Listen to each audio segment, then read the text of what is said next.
Hello guys, welcome to my YouTube channel Inthees world. ఈరోజు Muslim స్టైల్లో గోంగూర పచ్చడి ఎలా చేసుకుంటారో చూద్దాం.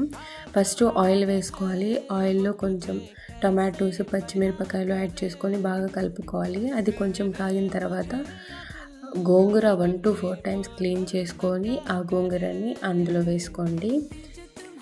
గోంగూర కొంచెం ఉడికిన తర్వాత కొంచెం కొబ్బరి పేస్ట్, కారం, పసుపు అండ్ లాస్ట్లో కొంచెం కస్తూరి మేతి వేసుకోవాలి. సో గోంగూర పచ్చడి ఎందుకు అంత బాగుంటుంది ముస్లిం స్టైల్లో అంటే వాళ్ళు ఈ సీక్రెట్ ఇంగ్రీడియంట్స్ అనేవి యాడ్ చేస్తారు. ఒకటి కొబ్బరి పేస్ట్ అనేది మెయిన్ ఇంగ్రీడియంట్ అనమాట ఈ గోంగూర పచ్చడిలో. సో అది మొత్తం యాడ్ చేసిన తర్వాత కొంచెం సేపు ఉడికిన తర్వాత దాన్ని దించేసుకోవాలి. ఒక 5 to 10 minutes పెట్టుకొని అది చల్లారిన తర్వాత మిక్సీ పట్టేస్తే ఇంకా గోంగూర పచ్చడి రెడీ అవుతుందండి. Please subscribe.